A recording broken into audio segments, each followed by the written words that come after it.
Mapagpalang araw po sa atin lahat. Daniel Padilla, nagselos nga ba dahil sa hindi siya naimbitahan ni Catherine Bernardo sa house blessings nito?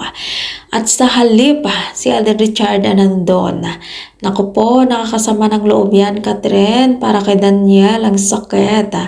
Hindi naman talaga lingid sa kalaman ng karamihan na isa si Daniel Padilla sa mga nagplano sa dream house ni Catherine Bernardo.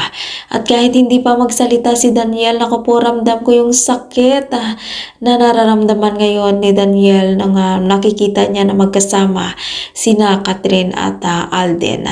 At ang masakit pa kay Daniel, lagi na lang si Alden Richard ang kasama sa ngayon ni Catherine Bernardo sa mga mahahalagang ganap sa buhay nito na dapat siya ang kasama nito sa masasayang ganap sa buhay ni Catherine Bernardo.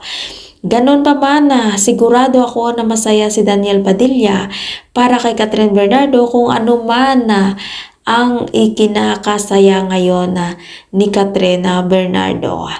At kung ikaw hindi pa nakasubscribe ng aking channel, mag-subscribe ka na sa aking channel, Ives Velasco. Maraming salamat po at mapagpalang araw po sa ating lahat.